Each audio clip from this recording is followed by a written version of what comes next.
Computer, boom, we are now recording, and I'm gonna admit the people.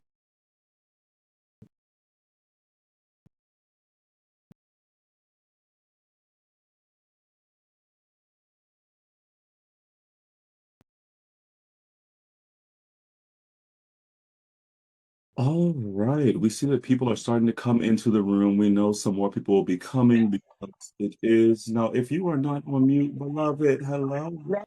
Make sure that you stay on mute because we don't want to hear you. We want to hear us. I love you. But there will be time for questions throughout. So if you have a question, go ahead and put your question in the chat. We'll come to it. And then as we get to the kind of last 15, 20 minutes of the space, we'll also open up. People want to come off the camera and ask their questions. We'll try to monitor the chat as best as we can, but there are a lot of y'all. So baby, it's going to be hard work. But with that being said, I am Dr. Nancy Wilson, Associate Professor of Constitutional and Criminal Law, and I am the founding director for the Center for the Study of Black Life and the Law at Mitchell Hamlin, soon to be at the University of Kansas. And so with that, the title of our conversation today. What I tell you about that mute? Don't play with me. The title of our conversation today is Locating the Pride in Juneteenth, right? All four of us exist in this space as Black queer people who don't exist at the intersections of Blackness and queerness, but exist in a moment where these things are co-forming and co-creating each other. So what we're going to be doing today is giving you our perspectives on what this moment means to us, what it has meant historically, even when unspoken or untaught or unthought, but also what it means for the future and the children that comes next, and what we can take from this current moment. So for those of you that don't know, the holiday of Juneteenth was recently made a federal holiday thanks to the tireless 60 or 70 years of work by Miss Opal Lee and others who have helped her with this campaign. Shout out to Opal Lee. Today she was gifted a home, her old historic childhood home that was rebuilt because in 1939 it was burned down by the Klan and other members of a white mob. So shout out to her for continuing this work and also making sure that Juneteenth is a national holiday. So for those of you that don't know, Juneteenth is a celebration of the temporal moment that folks in Galveston, Texas, one of the last groups of people, at least in that year, right, in that year frame, 2 years later, after the Emancipation Proclamation was read, they got the good news of freedom. It became clear to them that slavery was over and they were legally free. And not only were they legally free, as they were when the Emancipation Proclamation was read and pronounced by President Lincoln, but the federal troops had arrived to make sure that freedom was made manifest. Now, we talk about Juneteenth, and the rhetoric around Juneteenth has been that when Juneteenth happened, it was the end of slavery. But I want to remind people that up until 1960, in Arkansas and in some parts of Texas, there were still Black people who did not know that slavery had ended, right? So let's keep that in mind, even as we think about and we ruminate on and we reflect on the power and the moment of emancipation and freedom, to also think and note that emancipation is an incomplete project, particularly in this moment where Blackness exists as a precondition for having skewed life chances. So with that, we will have our panelists introduce themselves, and then after that, we will hear a reflection from each person about what does Juneteenth mean to them? What does it mean historically? What can we take from this moment? And what do we want for the children who come next? So who would like to start? Go ahead, jump in.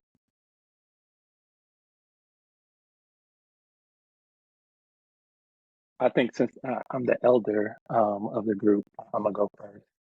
I'm gonna pull rank. Hey Yes. y'all, beautiful, beautiful people. Um, my name is Dre. I'm originally from New York. I think I'm the only person that's not from the South or the Midwest of the group.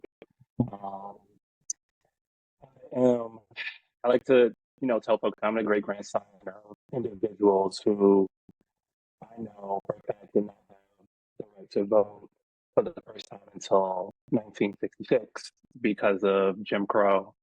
I am the son recent transition, but um, was almost died in childbirth because we have some of the worst maternal mortality rates in the world. This is one of the hardest places in the world to have a baby for a Black woman or anyone. I'm the nephew of a woman named Alberta Skewell, who was the victim of an extrajudicial murder by the NYPD in 2003. And I lead with this because it's a part of my story that most people won't know, but I think helps to inform my work. It helps to inform my politics, and really just how I move about in life. So I'm really happy to be in this space right now with my friends, my brothers, my sisters, to talk about freedom with you beautiful people tonight. So I hope y'all enjoy this. Yeah. Wonderful, wonderful. Thank you, Dre. Who would like to jump in? Oh yeah, we started. We going in order. Age. So everybody, I'm Torian McRae. I'm one of the Southerners in the group, which I think is definitely going to be something that informs my perspective on anything. And again, I'm here to talk, but also to learn.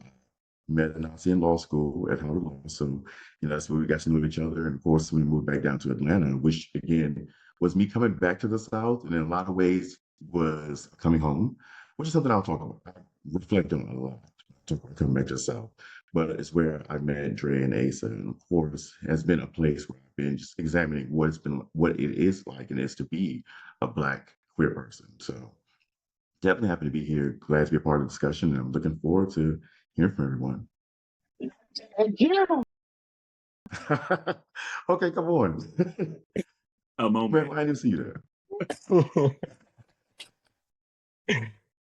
All right, and so I guess with everyone already gone, then I'm going to introduce myself. My name is Asa Bennett Flood, and I am to a Southerner. I'm from South Carolina, Pineville. It's close to Charleston, South Carolina. Couple of fun facts. I've never met Torian until like 2015, 2016, but actually, we live like 15 miles away from each other. We went to neighboring high schools. So until then, we have never known each other until 2016 and everything. But that gives like a little bit of aspect of how close we are, but how far we are. Once again, from Pineville, South Carolina, and I am the youngest of five. I was raised by my mother. My dad died when he was two, when I was two, in a car accident. And I want to lead with that because not only, she took care of five amazing children who have went off to done amazing things. She was one of the people who made me understand what it is to be not just, a Black person, but understanding what Black women do for us. So it would be remiss if I do not mention anything about my mother, my grandmother, and the Black women who have taken the time to take care of me and from schooling and everything up until even today. And so as I reflect over Juneteenth, that's what I thought about. I thought about, how they made me understand how knowledge is power and everything. So with that, that's a little bit about myself and how I'm feeling in this moment right now. And of course, I want to thank all of y'all because y'all are my amazing friends. And I've known all of y'all for almost nearly a decade now, and we're going to ride forever until the end. Yes. So I did not mention that, of course, these are my closest friends. So we're in this moment together. So I did mention, well, I should say too, that it's also interesting, and I think it's telling that I asked you all for your introductions. And you each gave a very personal rendition of who you are, and no one even mentioned their profession and what the hell you do.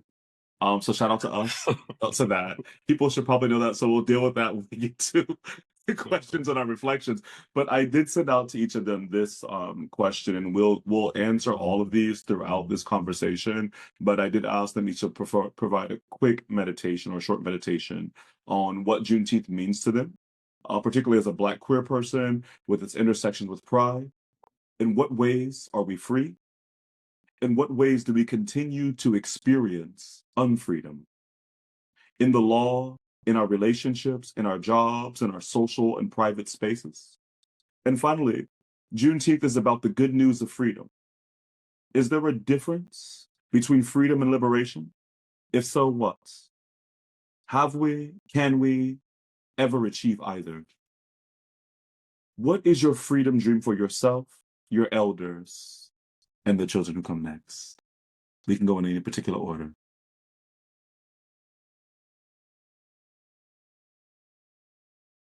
I guess I can start off. We can- So Yeah. I'm gonna take this.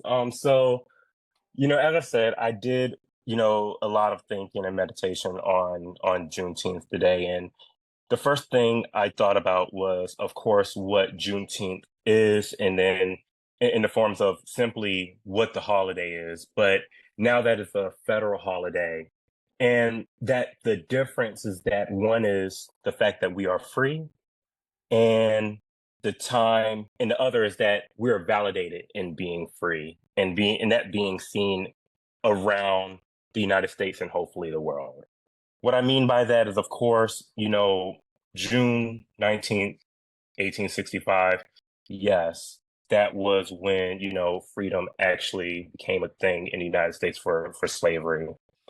However, we're now looking at 2021 when Joe Biden has passed a law to make it a federal holiday.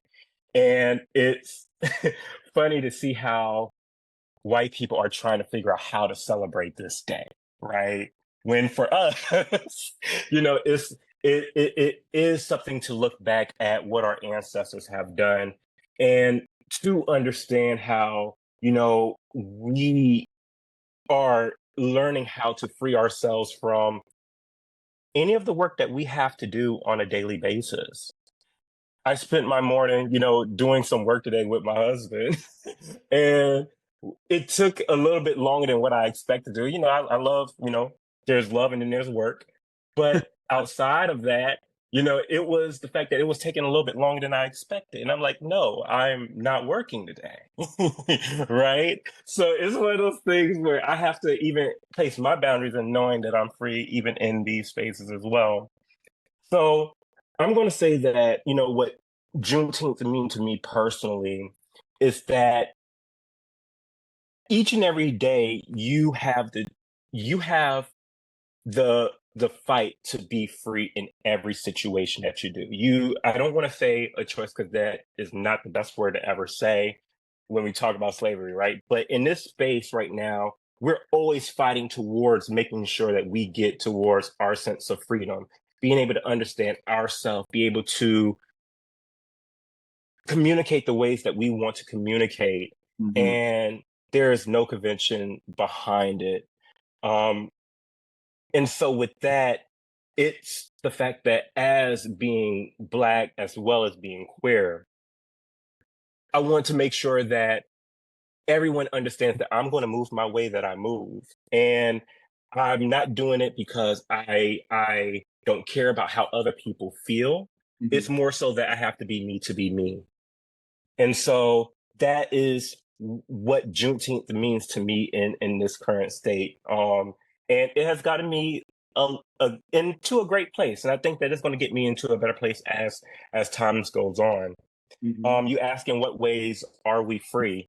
I think that, in the increments of how, history has happened, we take a look at, where we could have been in the 1860s or the 1850s, in the 1800s or the 1900s. But Mhm. we're here in 2024, and there's a lot of things that we should be proud of, that we're capable of doing as compared to where we were centuries and years ago. Um, and so for that, I am grateful, and I'm grateful for my ancestors who have allowed me to get to this space and allow us to get into this space as well. But we cannot, forget the fact that while we are able to have our own homes, we are able to, move around in the way that we decide to move around, that there are people who are looking to oppress us, oppress our feelings, the way that we should interact with people, the way that we should love, the way that we should be viewed. And it's one of those things where I kind of mentioned it before, even, in my own personal space, that you have to tell people that you are free to do these things, even though that they want to hold you down. Mhm. So it's just as simple as that. Um, I'm going to leave it right there, but Yeah. that's really all that I want to mention in that moment. I think that later on we will go a little bit more into that, into the other questions. No, thank you for that. I mean, one of the things that you Yeah. said, and I'm sure other people will hint at this well, is this kind of implication of emancipation and freedom as a daily struggle, as a moment by moment. And, you didn't use the word choice, but it's a decision to struggle against domination as a Black person, as a Black queer person, and not just domination insofar as the state, right? The government, the law, the police trying to harm you, but also domination within yourself saying that, wait a minute, why am I working right now? My body requires rest. So there's that internalized domination that we deal with, where we tend to internalize the oppressor outside that becomes the police officer within that says, why are you resting? You're lazy. Right? Yes. Why are you Yes. enforcing your boundary? You're bratty. You complain too much. Why are you saying how you feel? You're too sensitive.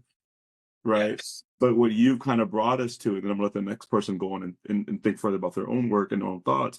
But what you brought us closer to is this idea about the body itself being in type of occupied territory, where every day we're trying to fight for liberation of ourself and ownership of our own self. And I thought that was just very powerful, the way you brought that up. So who wants to jump on in here? Ace has laid it down on the threshing floor. Oh, no, So, that's right. Because I do not dream of labor either at all. At all. It's a nightmare, actually. Um, I think that, oh, as a Black queer person, the intersection of Juneteenth and Pride holds really profound significance for me. Uh, Basically representing a journey toward freedom that is both collective and, like what Ace was talking about, deeply personal as well, right? It's a testament to resilience and the enduring spirit of Black and queer people, right? A celebration of our survival, of our culture, and our continued fight for equality in this country, right? Whether it be within the country, I know, and I say you mentioned the state, but also like within our own communities, within our families, within our friendships, within our relationships as well, right? Mhm. Um, Simultaneously, it's Pride Month, which we know is a time to honor the courage and resilience of our LGBTQ plus uh, uh, heroes, um, and folk. And for those of us who stand really at this intersection, these celebrations we have to remember are not merely historical remembrances. They're lived experiences of struggle, of joy, um, and relentless um, pursuit of true freedom. So when I was reflecting on this earlier, what it means to be free, I was reminded that freedom really isn't a monolith, right? Uh, in many ways, we've made significant strides, legally with the abolition of slavery, with civil rights movements that stretch from the 1860s to modern days. Right, we're still fighting for civil rights. Um, Most folks will mention the legalization of of same-sex marriage. We were just talking about this the other day, how up until just a couple years ago, it was illegal to be gay, right? In this country. Um, and I think these things are significant because they they they mark advancements and protections for us as individuals, and they also mark critical victories. But these milestones, as we can call them, they may be monumental, but they don't equate to freedom as a whole, right? Like we're making strides, but that doesn't mean that we're free just because we're chipping away at these things. So like in our daily lives, many of us, we still continue to experience what I would call like the lingering shadows of unfreedom, systemic racism, discrimination. They still persist in our legal systems, from policing practices to sentencing disparities in the workplace. Most of us, have dealt with and had to face the double burden of racial and queer phobic discrimination, which sometimes impact our opportunities and our mental health, right? Dealing with white folks sometimes at some of these jobs, and sometimes your own people, right? And how difficult that can be. Um, we socially, which is a big thing, right? We have to navigate spaces that are not always accepting of our full identity. Sometimes even within our own communities, right? Think about how some of us treat, and when I say us, I'm talking about us all, right? Treat the femme girlies, right, or the trans folk, right, or the gender non-conforming folk, right? They are treated differently. So when I speak about the lingering shadows of unfreedom, these are the things that I'm talking about. And then even in our relationships, right? We talk about the freedoms of love and, express our true selves. How sometimes that's still met with resistance because other folks ain't free, right? Or they're not trying to do the freedom work, or they're not trying to heal, or they don't want to be free. They want to participate in uh, whatever the status quo is and heteronormative practices or whatever. So there's work to do there as well. And for many of us who are Black and queer, the fear of rejection or violence is a constant companion, right? This dual marginalization, it forces us to carve out spaces of belonging and safety, which is often in the face of significant adversity. So I know I probably was talking a little bit too long. I don't want to take up too much time, but those are some thoughts that I had in reflecting on what the holiday means, um, and some of the work we just have to do in terms of our freedom work, externally and internally. Yeah, so I love that because what I'm getting from what, Dre was just talking about is not just this idea of freedom as this notion of the government no longer oppressing you or private white individuals no longer holding you as enslaved, but the freedom to enact your own will, right? The ability to live within your own truth. And at the very basic level, the ability to live. Right. We're talking about this idea, during slavery of cheating death moment by moment, day by day, um, untangling and sometimes retangling the anxieties and mythologies of the master on the plantation so you're not raped, killed, maimed, right, or dismembered in particular types of ways. And so when you were speaking, Dre, reminded me, and some of my students are so they're probably tired of this quote, but reminded me of the quote by Saidiya Hartman, and it reads, quote, if slavery persists as an issue in the political life of Black America, it is not because of an antiquated obsession with bygone days or the burden of a too long memory, but it is because Black lives are still imperiled and devalued by a racial calculus and a political arithmetic that were entrenched centuries ago. This is the afterlife of slavery. Skewed life chances, limited access to health and education, premature death, incarceration, and impoverishment, end quote. And so when we think about slavery itself, yes, slavery is ended, but we're also still in this moment where our life chances, our chances to live, our chances to breathe, our opportunity for clean water, right? Fresh air is imperiled by a racial calculus that was created during slavery. And when we look at the 13th Amendment that really legally abolished slavery, right? It abolished slavery except for as the result of the commission of a crime. And so immediately we have the mass incarceration of Black folks. Immediately we have the slave patrol, right? Who then become what we now know as the police, right? As this validated piece of government and of statecraft. So thank you for that, Dre. Miss Toya McCray, hey bestie, what you got? So again, for me, I definitely want to take it to the personal again because I guess a little anecdote. I work today, right? And I noticed the last couple of days leading up to Juneteenth, a lot of my white colleagues they just kept referring to the federal holiday, right? So like, oh, we have the federal holiday off. I'm off the federal holiday. They never called it by its name, and you realize for them it didn't really mean anything to them, right? Face's point, they don't. Some of them trying to figure out how to celebrate. Some of them don't even acknowledge it. It's another day off, right? But for me, it had to be something different. And what I took from that too was that this is giving me the opportunity to stop and reflect, as we keep mentioning, right? Stop and take a moment. And for me, Juneteenth feels like a moment of self-actualization. So I'm just trying to write down my thoughts where I could and taking that time, right? Because again, I hadn't taken the time off, hadn't just snatched that back and said, I deserve this. So in that writing and that thinking, I was realizing that locating Pride Juneteenth for me felt like coming home. It was like realizing you're not alone, you're not the first, last, and only, but you're the latest in a lineage of people, right?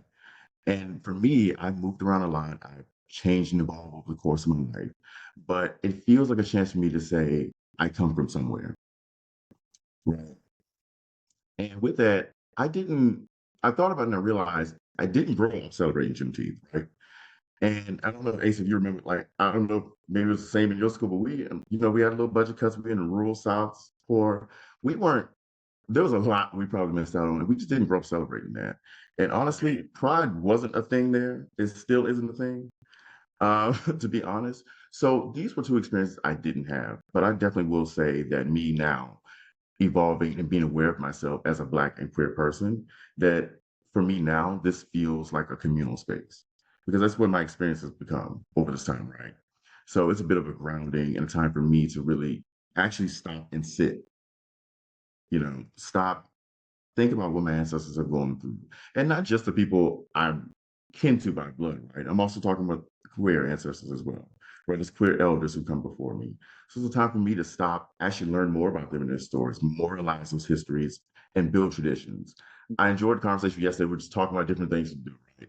People are talking, and people might say jokingly, but I think there's an opportunity there, right? To talk about leaving out cookies to Harriet Tubman, or baking hush puppies, right? But I think there's a moment really there to build those traditions that are important. Because again, I'm someone who didn't grow up with that, but I realize how this moment means a lot for me now, and I am forcing myself to stop and reckon with what this means for me.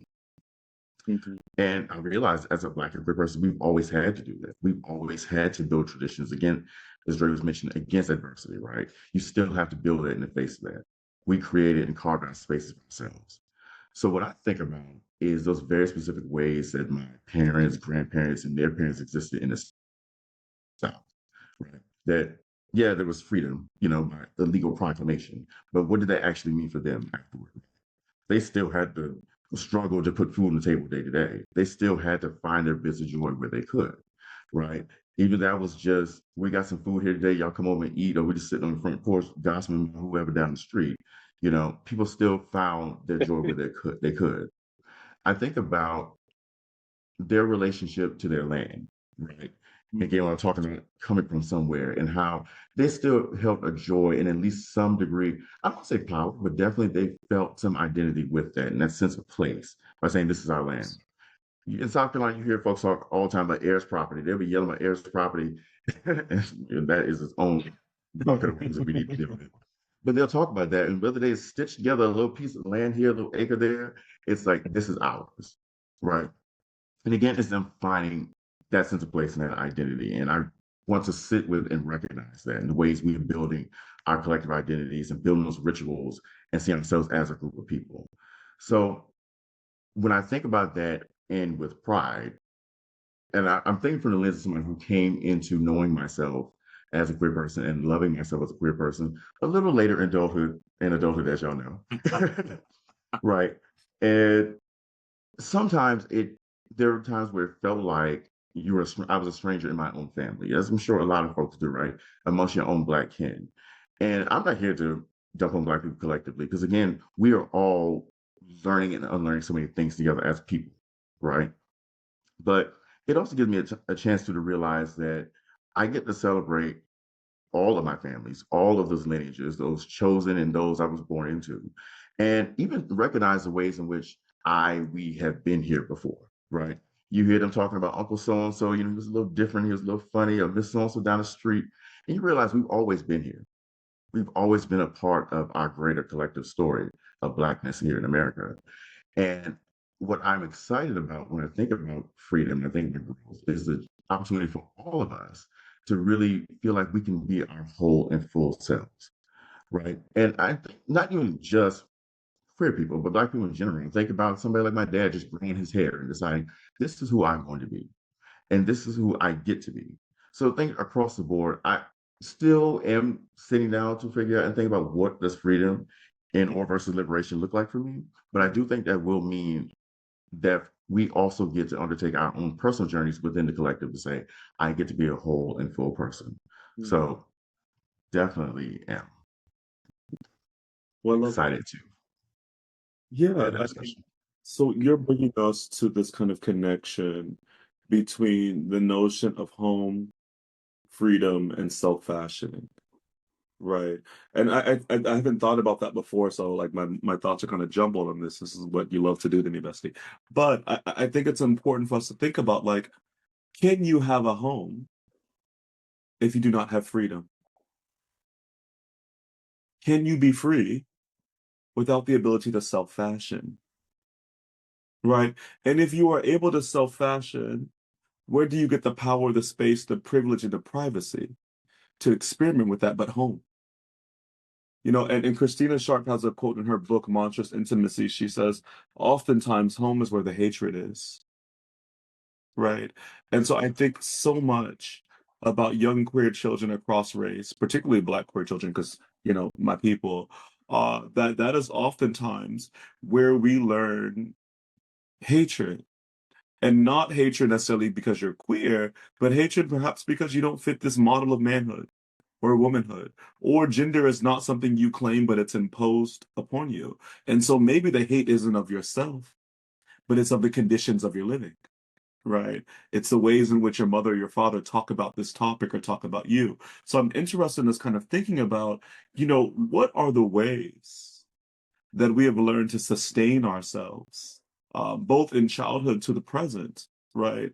In ways that are healthful and hopeful, right? That get us unto tomorrow. Because I think when we look at today, the data is very, very clear about the suicide rates among Black and Latino as well, and Indigenous, LGBTQ children, right? The homelessness rates, the rates of drug use. And that is because for them, home is where the hatred is. And it's also for them, they do not have a grammar or have the power or the freedom to engage in a particular type of self-fashioning. Home is not a safe space. Home is not a freedom space.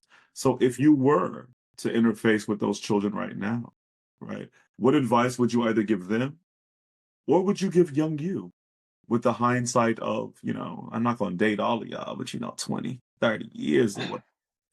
Also the 20. Yeah. I'm 25.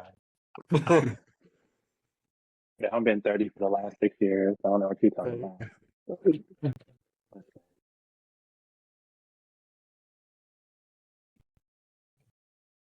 But the children who come next, what advice would you give them or young you? Particularly now as you sit in this moment of being able to hold both Blackness and queerness, not as separate entities that meet at some intersection of intersectionality, but two things that have been always you, that have always co-formed and reformed and remixed each other. I think also when you talked about home and freedom, I wanted to mention and go back to the aspect of safety as well, because I think that's a huge thing. Um, Coming up, I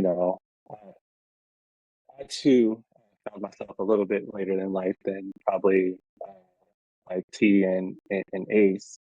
Um, but I just think about the anxiety, right, around like just doing anything that was othered, right?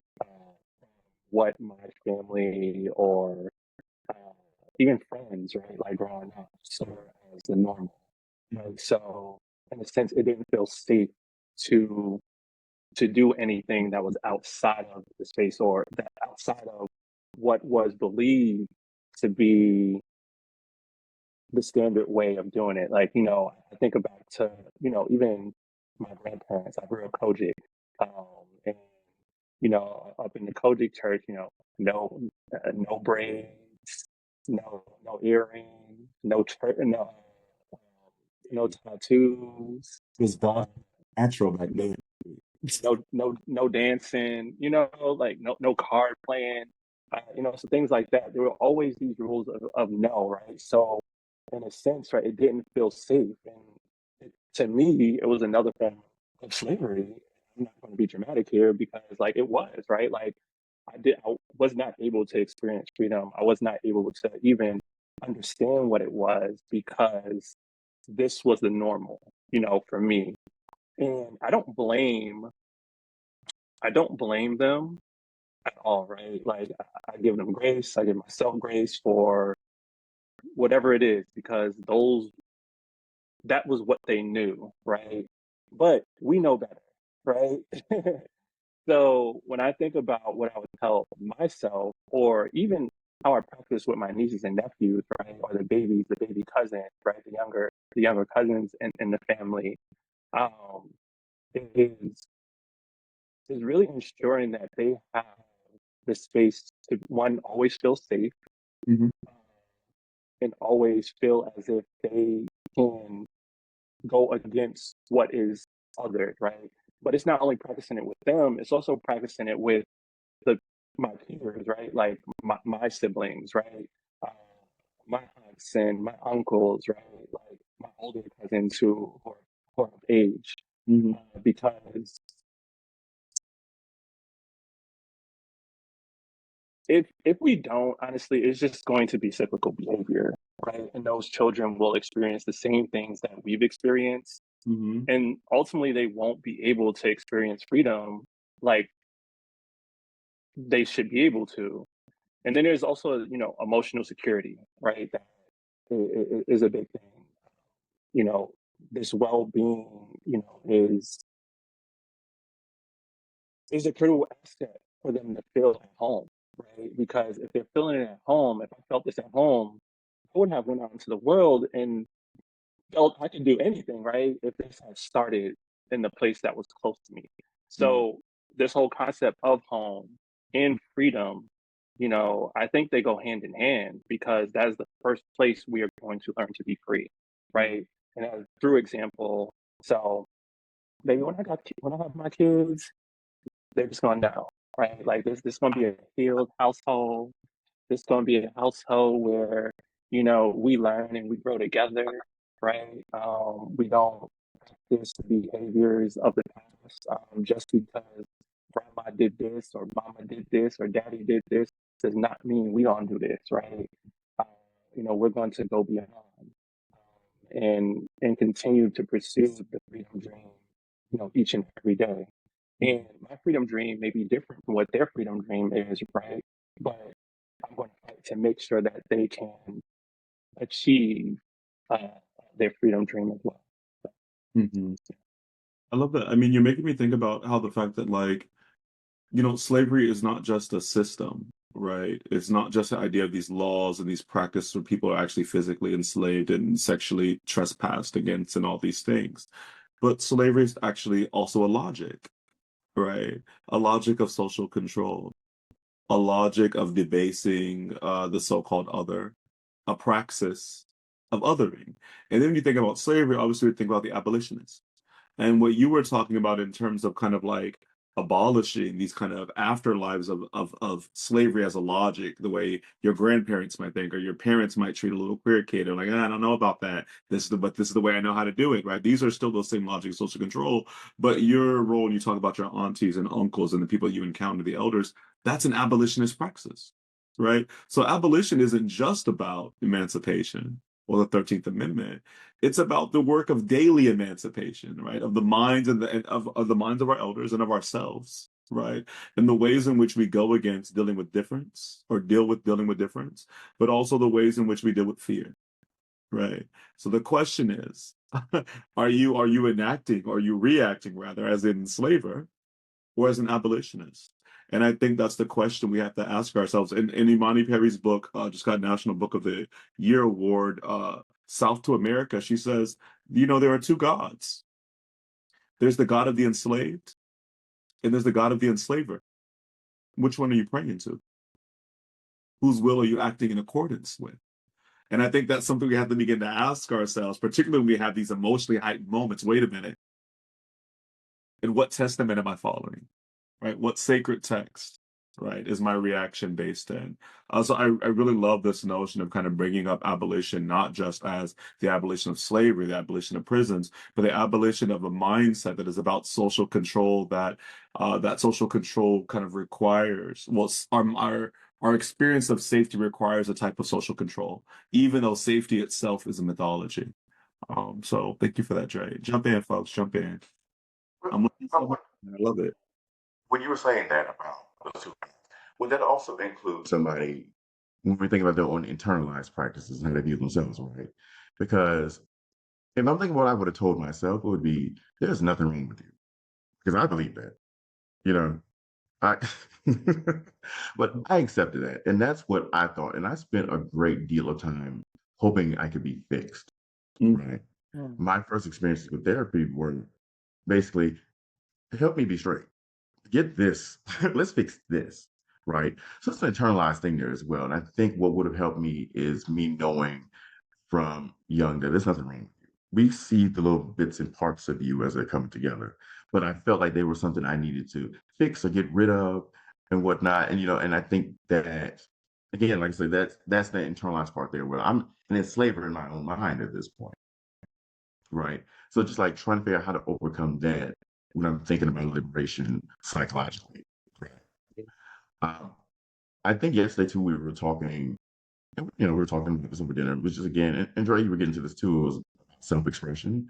Like I would definitely want, queer children to have a space where they can really be themselves and really open up about how they are experiencing the world.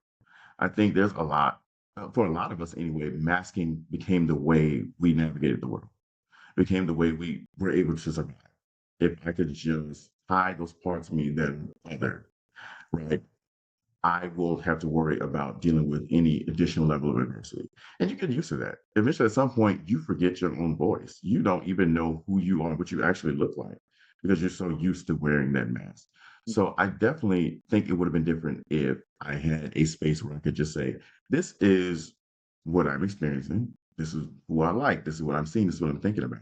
And I would want to be able to provide that for queer children, any child, to be honest, but queer children, and I would definitely want little Torian to have had that.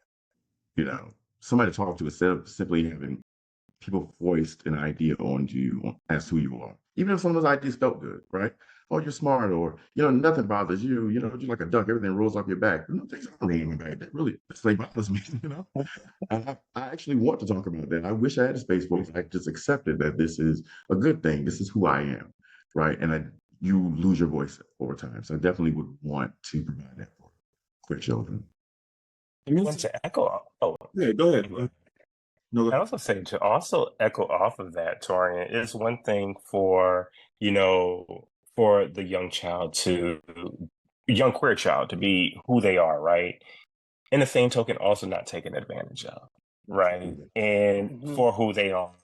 And I think one of the things that always reminds me is that, as a child, or I don't even want to put this in the same space, but being someone who is enslaved or anything that there is a power dynamic, right? Where it's still the fact that if I am this queer child or if I am someone that I have to be this way for you to feel great and for you to feel whole and for you to live on through your life.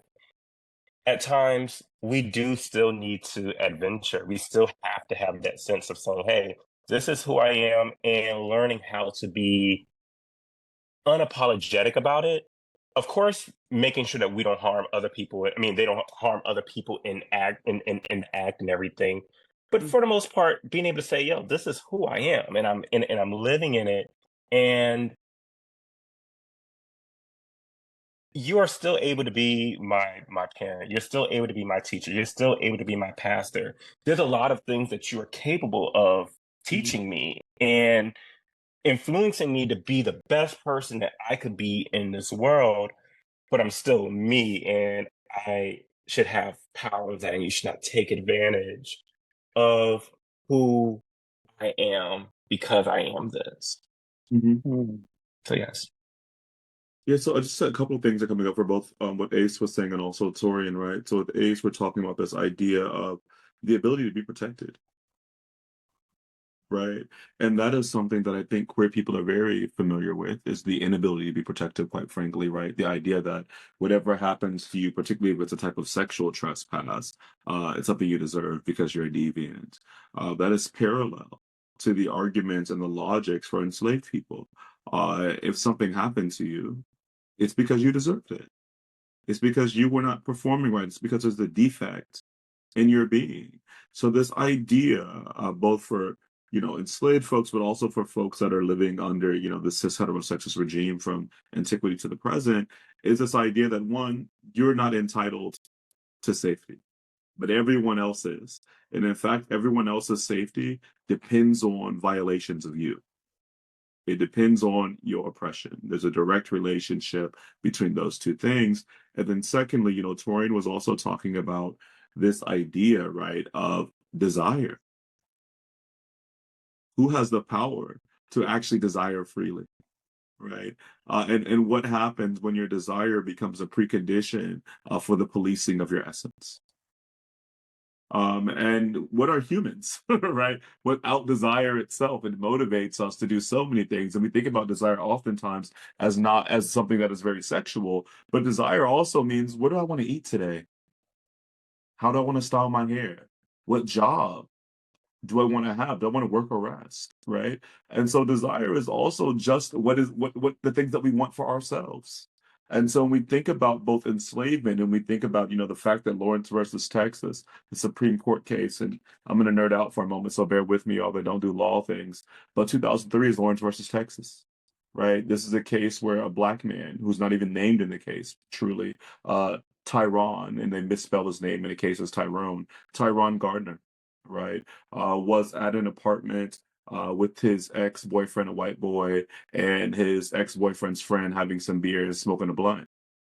The ex-boyfriend fears or feels that Tyrone is hooking up with his friend or being too flirty with him. So he exits the apartment, goes to a payphone, calls the police, and says there's a big black man who has kicked down the door to an apartment and he's waving a gun and he's going to kill people. This is because he thinks Tyrone is exacting some type of sexual freedom and doing with his body what he will, right? So he calls the police.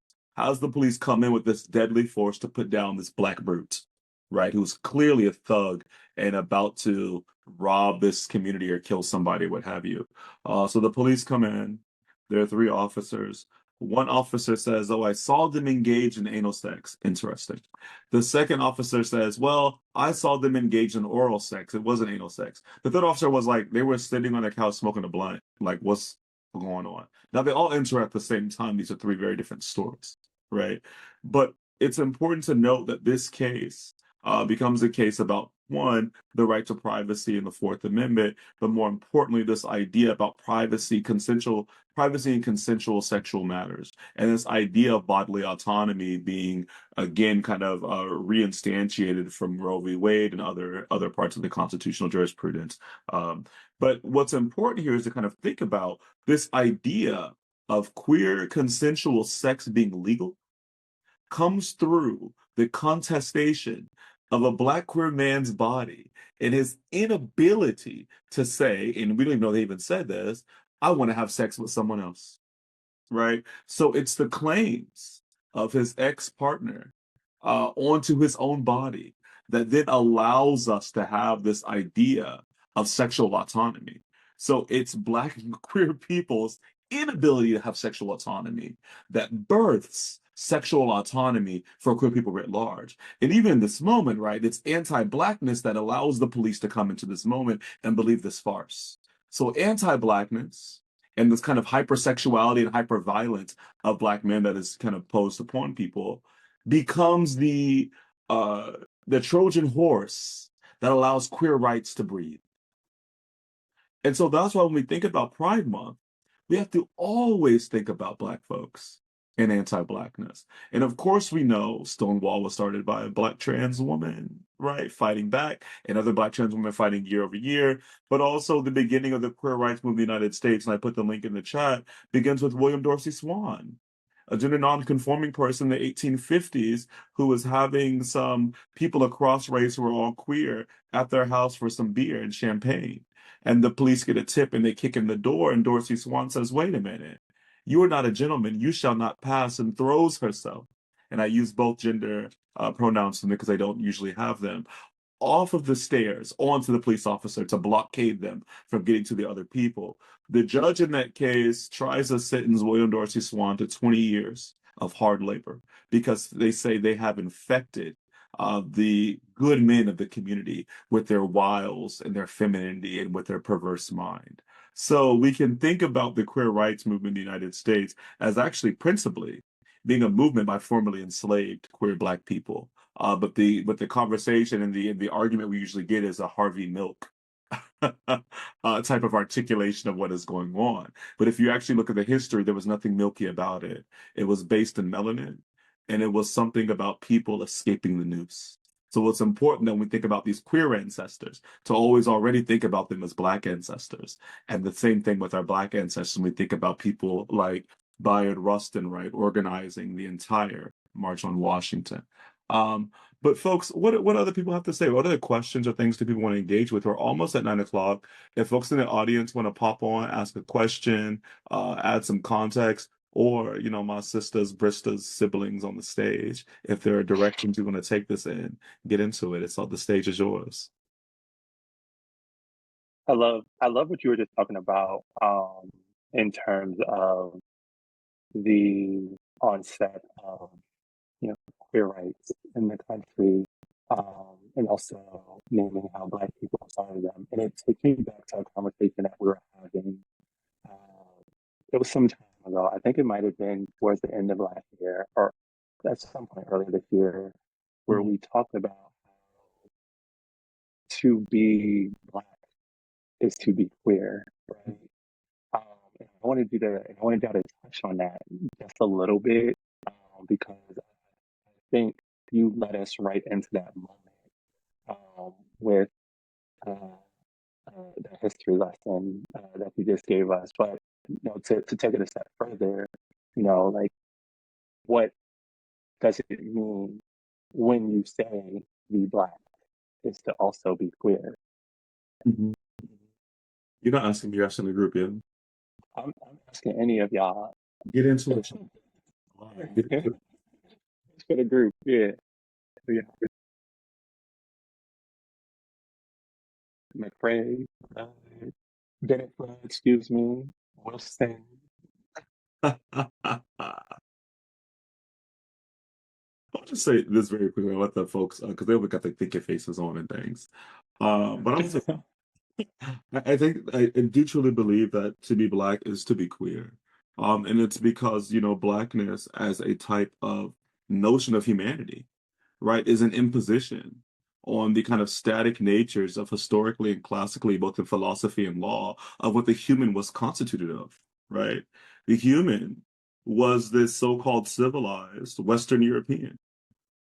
And so this notion that these Africans who are now Black, now enslaved, now chattel, now actually legally treated worse than pigs and cows, would assert some humanity and do it differently, right? Would wear their natural hair, would speak in the ways in which they speak, would stand and walk with the rhythm and the flow that we walk with and that we talk with, right? That in of itself is a queering of the norm. It's a disruption of the kind of hegemonic ways of being. And not only that, we bring with us these ethics from Western Africa that are not the same as these kind of Western Christian Judeo so-called values, right? This is their concern with rugged individualism. We're concerned with community, right? We're concerned with these kind of multi-generational households that may not even be connected by blood, but are connected by intention, right? That are connected by value and ethic and necessity. And people are choosing to be in community with one another. When I think about the ending of slavery, one of the things I always get teared up about, we think about the Freedmen Bureau's letters and articles, is there were so many children who had no parents. And I think about this in terms of Gaza right now too, because their parents had been killed trying to run away from the plantation, or they'd been caught by Noche Native Americans, particularly the Cherokee, and trying to run away and re-enslaved or murdered. They'd been caught by vigilante white folks, murdered, lynched, body parts sold as trophies. We understand there's still that museum, I think it's in Virginia, that has all these dishes made from the flesh of Black people, formerly enslaved Black people, belts and bowls and cups and water containers and things. And Black people that had no relation to these children took them in and said, "You're my child now." Not in a kidnapping way, but in the "you have nowhere to go, and I'm your new home" way. I don't got no food. I can't read. I can't write. And I probably will never get hired for a job. But I'm going to make sure I'm spending my life making sure you have a life. So for me, that is why I say that Blackness inevitably is a queering of humanity. And it's a remixing of those things that happened before and were used as toxins to kill and usurp our essence, that we've made to make ourselves these unaging, melanated, full, and culturally, incomparable people. But my sisters, what y'all got? Talk to the girls. You know, to thinking about this, I've been thinking about it for a second, and the only thing I could think about is, you know, blandness and flavor, and how, I could say we have vanilla ice cream and they have to be, the ice cream, but the world is made when you have chocolate and sprinkles on it, right? Meaning good and well that, when you're Black and queer, you make this world, you make it what it is in order for you to eat up probably most of all the chocolate and the sprinkles and leave the vanilla ice cream, right? Because you know exactly what you want. Um, we are the alternatives. We are the ones who really set the culture and make things what it is. And so as quickly as soon as the world learns, like, I know that we know it between us, between everyone in the chat and the people who do know that we are that we need to understand that, hey, we bring a lot to the table and that we always will go in unison regardless of if we're always going to be together. Even if you might not like us together, we're still together, if that makes sense. That's the only thing I can really think about. Like, that's just how it is. We're both a part of a different, we're different, but we're still the same, and we still have a very big impact to our world, and we actually change the world more than people know. Yeah. Yes, Miss McCrae. I'm just trying to string together some thoughts here, but I think of how sometimes we are judged or very harshly misunderstood for just our own cultural practices, things that we enjoy culturally, right? Whether it's us and our loud music, we have a cookout and a block party, whatever, just how we show up, how we choose to dress. And these things are important to us that we have been reclaiming as culture, but Mhm. people look at as disruptive, as potentially a sign that some type of criminal or deviant behavior is about to occur, right? But and how we are having to pretty much gatekeep these types of things now, right? And say, hey, no, this is who we are, this is our culture, and this is what we have actually created. This thing is a valid and a real experience for us, right?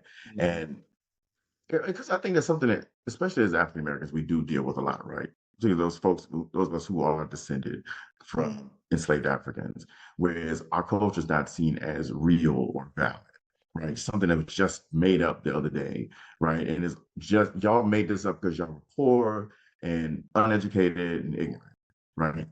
And I think viewing that in our blackness and our culture as queer is us saying, you know what? I don't have to do things the way you do it.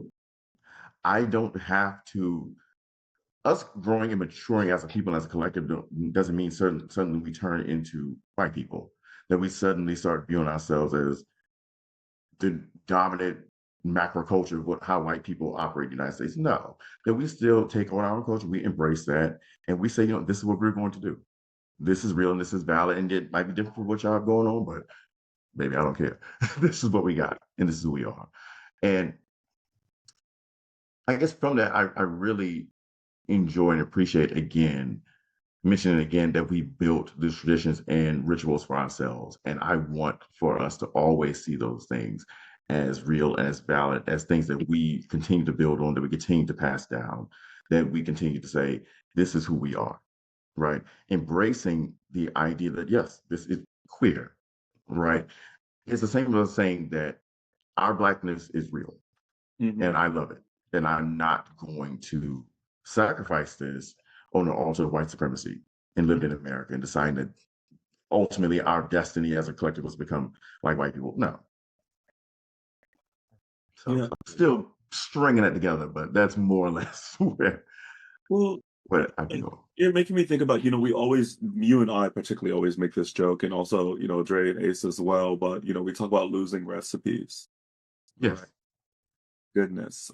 Y'all know homegirl Keisha. I was over her house today. She was having a little barbecue moment, and she was teaching one of the children, I'm not going to embarrass and say their name, how to properly, grill some corn. And I was thinking, like, baby, you don't know how to put that butter in that thing on there, wrap it in that foil. You don't know nothing no more. But I think like part of this though is like us recalling the recipes and understanding recipes that we did not know were recipes. So Mhm. when Torian kind of talks about this idea of you can do things whatever way you want them, you can be creative, you can be whoever you want. Like the first Africans that came over here on the slave ships literally had to invent a whole new way of being. We're talking about people in the whole of a slave ship, right? Of a ship stacked 16 bodies high and 12 across. They don't even speak the same language half the time, right? Somehow having to come over here, get processed through South Carolina, Virginia, particularly South Carolina, Virginia, but also Georgia, which was known as one of the worst states to be processed through, right? You were lucky if you got to South Carolina, Virginia. They had this whole thing about Georgia men. You didn't want to get caught and sold to a Georgia man. But thinking about you're going to this new climate, you're having to figure out ways to survive off of scraps and plants you've never seen, animals you've never seen, with people who are here enslaved with you whose languages you don't even understand. Like, if that is not self-fashioning, if that is not creating, if that is not really, and Sadia Hartman talks about this book in her book, How to Lose Your Mother, a journey among the Atlantic slave trade, and she talks about the town of Gualu. And the word Gualu means becoming anew together.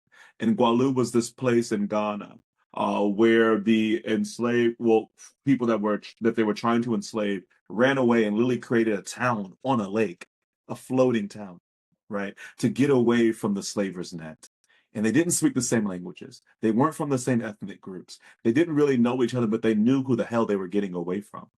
Self-fashioning, right? And we can talk about the Gullah and the Geechee.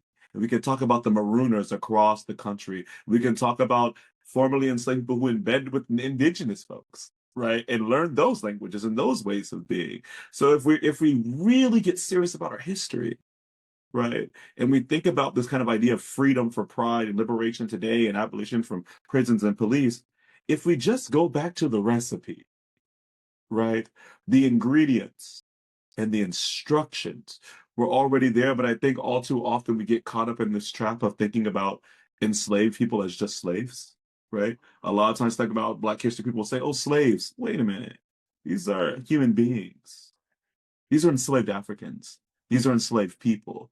And I think that when we begin to think about them as enslaved people, begin to think about the heroic acts that it took to even live one day under slavery, or the fact that only 40% of people that were put on those ships survived, right? And they were having babies, going through menstrual cycles, doing all types of Herculean tasks with no epidural. We understand those recipes are the only recipes we've ever needed, Mm. but we fail to go back to the source.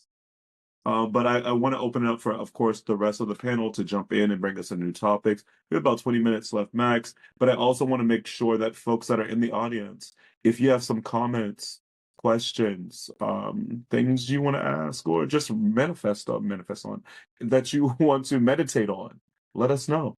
I'm seeing some things in the chat. Let me just read this one question. If folks on the panel want to jump in, go ahead. But Darius says, living in Savannah, I love the history of the Gullah Geechee people. The food and customs alone are still there today from slavery. That's right. But their lands are in danger from rich corporate white men. And I did see that. I'm gonna I don't know if anyone can like put the link to that in the chat. I know that there's a rich actual white Latino that is trying to turn those islands into golf resorts and is essentially trying to buy out the indigenous Gullah and Geechee people.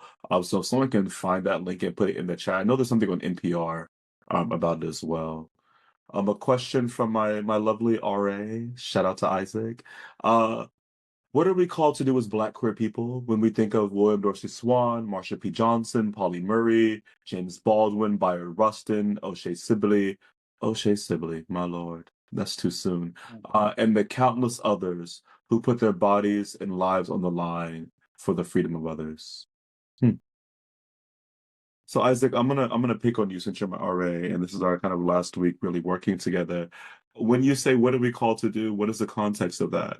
I mean, you've given us this litany of Black queer people, and bring your little stuff off the camera. Don't be shy. You've given us this litany of what is really a death parade, right? Of Black queer people who have been killed, violated, maimed in particular types of ways just for being, right? Or in the essence of Marsha and Polly, were kind of left to be destitute because they were too queer for their times, right? They were the activists, but they were left to die, kind of like Tyrone Gardner was in Orange Ridge, Texas. So Isaac, what is the context of this? What do you mean by what are we called to do? Is this an activist call, a scholarly call, a community call, a poetic call? I I can't come off camera right now, but I want I want to interrogate, I guess, like abolition law and how do we um fight or challenge the divisions we have between Black people and queer people, and what is the role of Black queer people in Black liberation? Okay, you know me, I'm gonna push you. What is the division between Black people and queer people? I want to say that just that there's a difference, that there's a binary, that there A real binary or a supposed binary? pose it the carcerality Mhm. of gender, the Mhm.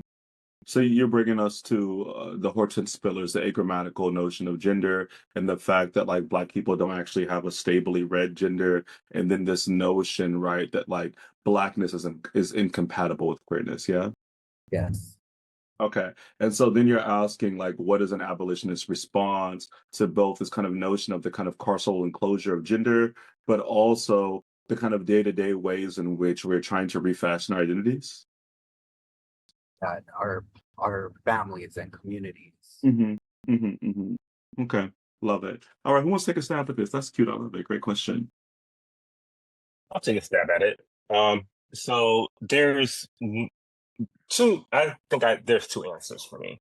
One is, of course, always knowing your history, and of course, knowing about Swan. You know, Ollie Murray, Marsha Johnson, Baldwin, Sylvester, Gayle Rustin, O'Shea Rush. You know, you should always remember these people and always keep them in your hearts because they are a part of you and they have done the work for you. On the other side, I would say support your Black queer creatives, your Black queer artists, your Black queer entrepreneurs, the ones in tech, the ones all over, and not just only support, but amplify them. When you see them doing good and doing great things, make sure that you are putting it out there and making sure that, you know, even towards our straight brothers and sisters, that you're telling them about the queer artists that are doing the things that they need to do at each and every single day, right? And that they're making progress towards the equality, like equality and everything. That's the most important thing I would recommend. Um, I, I think of a lot of artists. For example, I think of Duran. For example, like how Duran Bernard, where of course I'll still consider him like an indie singer, but by his talent, but by the community of Black gay people knowing him and loving him and supporting him and putting him on to all of the straight people out there, to where they're like, yo, I'm going to go to a Duran Bernard concert. That's magnificent, and I can only see how big he's going to go further from here just because of his work and how we support and pour into him. I mean, as I say, our ancestors who have passed away and they have done the things that they have done, they've done it, and we remember them, and we are a part of them, and they are in us, to where we do get those people like Tobias, like Andre, like Torian, like Duran, in order for them to be amplifying and getting the community together. So don't forget, like, of course, we want to give people their flowers when they're dead, but excuse my language, but the motherfuckers are here too, and they're going to be in our future as well. So that's what it is. We have it here. It's here, and it's even. It's even in this room. Like, seriously. So I think that's really my true answer. Support the people that are here and go hard with it. So they're going to go do things and go to the highest power to make sure that even the people, I would say for me, I don't really like, I talk a lot, but I don't really like posing my opinions all the time. They're going to be the ones who want to talk for me and say how I feel and make sure that I'm a little person who might be heard as well. So yes. I love that. I love that, friend. And when you were speaking, but also in terms of the question, I thought back to my father, Father Baldwin. My true father. And he has this wonderful quote, where he says, you have to decide who you are, force the world deal with you, not with its idea of you, right? So that question really took me to that place because, Baldwin talked a lot about personal and psychological freedom, right? And he believed that true freedom, starts with confronting and overcoming internal fears and prejudice, right? He also emphasized, I can't speak right now, y'all, the importance of self-awareness and self-acceptance as a foundation for our personal freedoms, right? So we have to do the work within, right, and abolish within, right, the prejudices and the notions and the trauma that we've been holding onto for so long before we can actually, start to do the abolitionist work that we really need to do, right? Because like what Lauren Hill say, if I am right within, right? How are we going to do that work if we ain't right within, right? How are we going to be abolitionists when we don't have an abolitionist? Well, we may have an abolitionist politic in theory, but we don't have one in practice because we ain't even practicing it on ourselves, right? Like, and how we think and how we show up and how we speak and how we treat, Mhm. and how we love, right? So, yeah, I really enjoyed that question because it forced me to even think about my own abolitionist politic, right? Like, and the work that I still have to do, right? I believe this, right?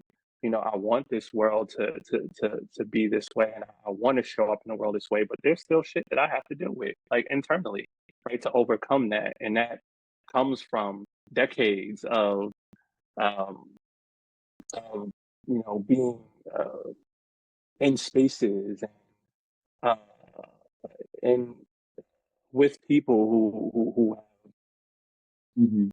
presented these unhealthy opinions or unhealthy practices, right? That sometimes we just catch on to. So yeah, I really enjoyed that question.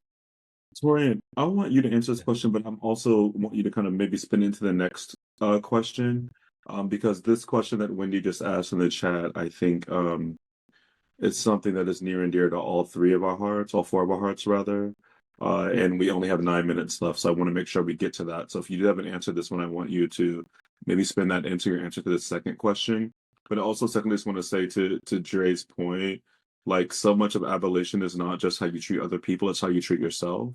I've had conversations with Dre, Ace, Torian, and had to be like, wait, you're practicing this abolitionist politic with everybody else, but you. You're policing your own self. You got a sheriff in your heart disciplining you, right? When you give grace to these other people. So I do want people to understand that like abolition isn't just about how you engage with the world. It's also how you engage and imagine your own interiority. How do you treat yourself when you fuck up? How do you treat yourself when you're the toxic one?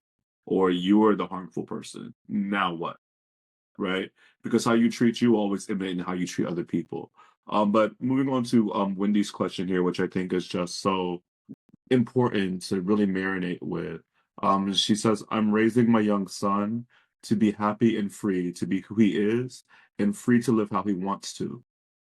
However, what advice do you have when you have toxic, hyper-masculine men? My God, I rebuke it. In the family that try to force a hyper-masculinity onto my son that doesn't reflect who he is. I want to go first because I know we all got some things to say about this.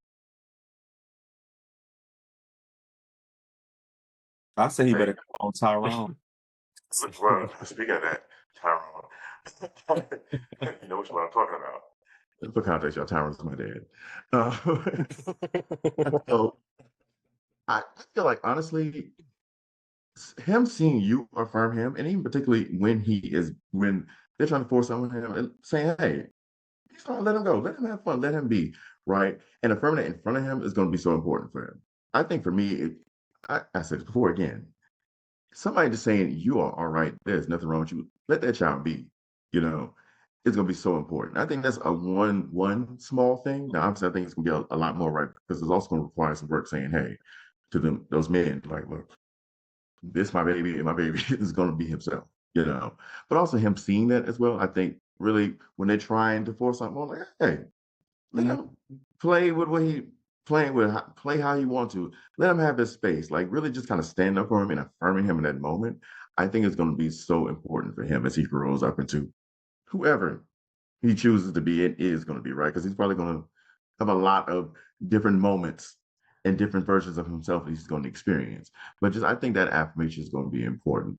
Um, and I think it's going to be important because again, when I reflect on Tyron, who I love down, Happy Father's Day to him. It gave me eventually getting that did put me in a position where I could challenge him in space and say, this is me. This is who I am, right? Because I have been affirmed. I have learned to love and accept me and realize there's nothing wrong with me, right? I don't have to perform this. And I even at this point to recognize that I've taken only those bits of masculine that actually serve me and actually work for me. I don't have to put on a performance that y'all are whatever performance y'all running with that in a lot of ways is harming you yourself, right? Mhm. I think he gets that he will take that on himself and understand eventually how to stand up for himself, right?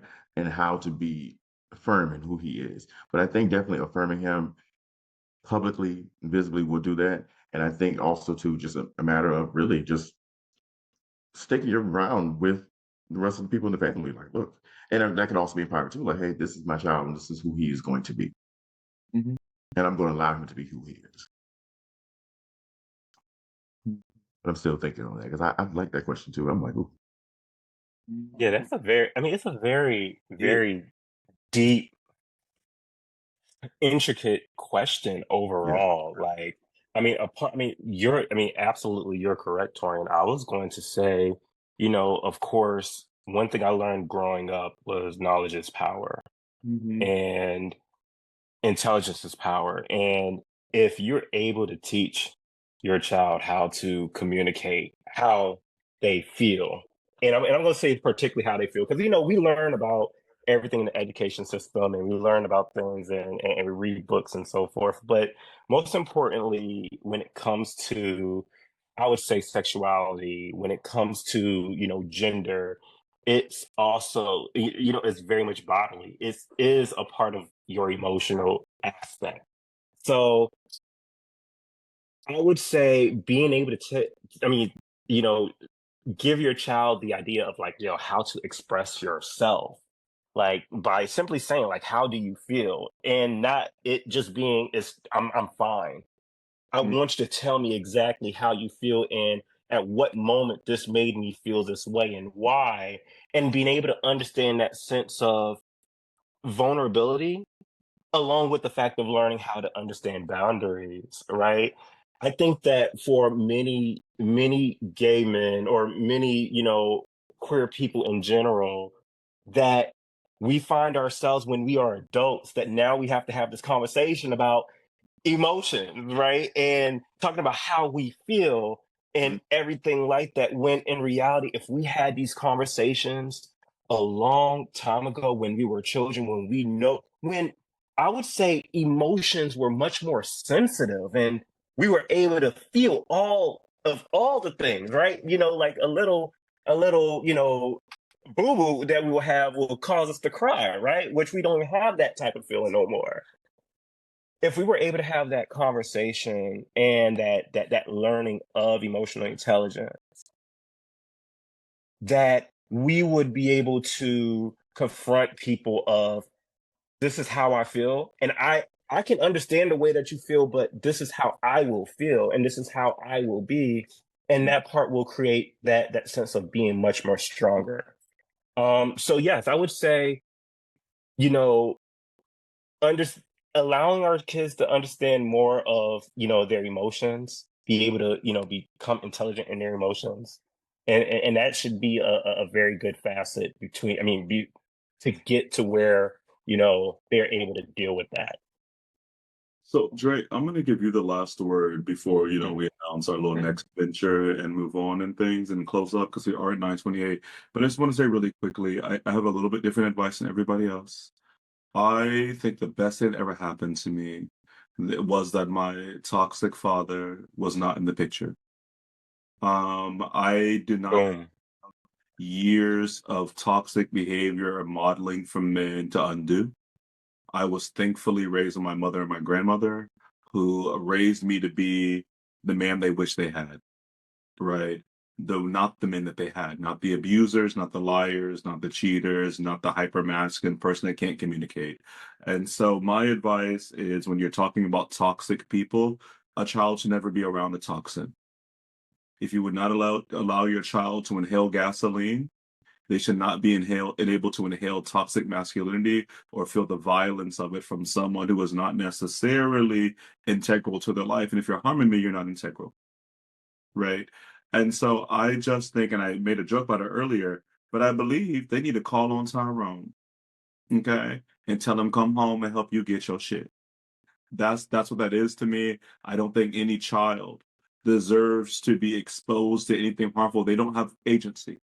They don't get to choose anything, and the experiences they have right now make imprints on their mind. It's going to impact who they date, who they have sex with, how they engage with alcohol and other substances.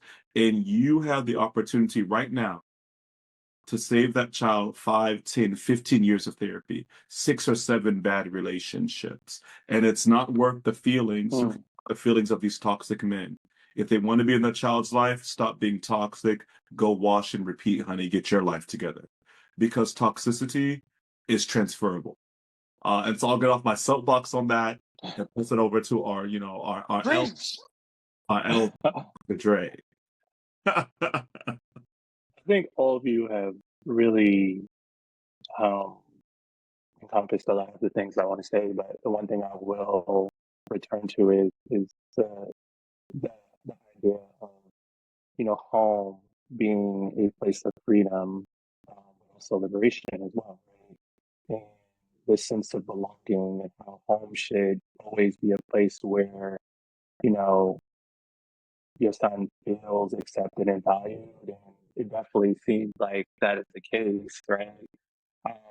And even in a broader sense, for individuals, finding communities that acknowledge and affirm our identities can be challenging. So the first place that in our first community, right, is usually our family, right, or our friends, or those who are closest, to us. So knowing that he has you as not just a mother, but also as an advocate, right, for his humanity and for his freedom, I think is going to be extremely important, in his development. Um, and without the freedom to participate, in such communities that I was just speaking about, the sense of belonging, that makes a place, feel like home can really be lacking. So I don't know. I just think just you, by you having like this thought process, right, of protecting your son and affirming your son and advocating for him, is really the most important thing. For me, I'm kind of like, fuck everybody else, right? The toxic men in my family, the cousins and whatnot, because they're gonna they're gonna be who they are, and most of them ain't gonna change, right? They're gonna continue to be toxic, but he's always gonna have you as his advocate, right? And as he continues to grow older, he's going to feel this sense of freedom to be, whoever he, develops into being. So I definitely want to shout you out though for being that amazing mom because I know it's something that some of us who didn't have at that age wish we would have had, right? And wish we had had the ability for a mother to be not just a mother but also an advocate, right? For us to connect this freedom and to experience that liberation. So, there. Mhm. So Dre, would you like to announce our lovely new venture as we wrap up here? Yeah. So like we said, we are all very close friends, and it's so crazy that we had this discussion on Zoom tonight. Because this is the type of shit we talk about when we sit around on our whiskey or wine Wednesdays with hookah and bourbon. Me, I like a good Glenlivet, Um, so we have been talking about this for quite some time. And we noticed that a lot of times, a lot of the conversation out there can, just be very surface level, right? And not get into the heart of what's really happening, as Black queer individuals, right? Um, in this country. Uh, and I think we all are positioned through our lived experiences and the work that we do and uh, the sort of politics that we practice um, to talk about these things on a regular basis, right? But also to do it in a fun way that's creative um, and allows y'all to see a different side of us, right? Like I'm pretty sure you know Dr. Wilson as a brilliant academic, right? But this man is hilarious. Like he's a comedian. and Torian, right? Like Torian's probably one of the more shy folks in the group, I would say. But like Torian's brilliant, like as y'all all saw tonight. And he has so much to say, and the world should hear his voice. And Asa, I think, it's the glue that holds us all together at all times. You know, he is the one who challenges us to really expand our politics and how we think. Uh, and I just love hearing his takes. Like he said, he doesn't usually like sharing them, and we get to hear them. But more people need to hear them, friend. So we are going to be kicking off a podcast with the four of us. It's called Friendship Pact Pod. Um, it's coming soon. I'm not gonna drop an exact date yet. You know, we're still working it out, but it's coming soon, and we'll be able to, you know, have more discussions like this. But also, you'll get to, you know, really experience our expanded community because there's more of us, right? Like, while us four will be the primaries, we're definitely going to have our other friends on. We know some of the most amazing people in this country who are doing work in their respective spaces, and we want the world to, and we want y'all to know them as well, as intimately as we do. So we think the podcast is a great avenue to really showcase that. So yeah, I'm going to drop some socials right now. We just kicked off some socials today. We have X and TikTok, Twitter, Instagram, YouTube will be coming soon. And also, if y'all just have questions or y'all want to hear something particular from the group, I'm going to drop our Gmail as well in the chat. So I'm going to kick it back to you, Dr. Wilson. Dr. Dre over there gave us all a wonderful amount of kudos and affirmations. But I do have to say that Dre is also one of the ones that holds the group together. You know, that is our elder sister, our mother, our auntie. When we all have little squabbles between us, Dre come in like, children, why y'all acting a fool now? Everybody calm down. What's this foolishness?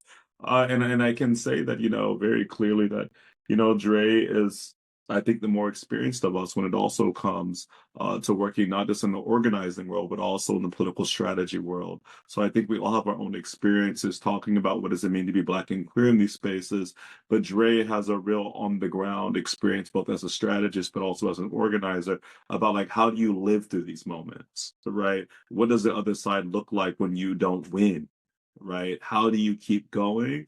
But also, how do you keep going in friendship and relationship when you've lost the argument? Or you're harmed or you feel hurt in this particular type of way. So as Dre's affirmed us, I also want to note that that's our auntie, Mama Bear over there. You know, we love her so much. And then, you know, thank you all. You know, we're 7 minutes over. And for those of you that have been to panels that I've discussed before, you know, I hate going over and I hate starting late. So thank you so much for joining us. This has been recorded. It will be posted shortly. You will get the socials that Dre sent out in the chat. I'll send them in an email tomorrow. But, you know, bless you and bless Juneteenth. And let's keep this freedom and liberation train and practice running. Have a good night, y'all, and take good care. May the melanin be with you, sweeties.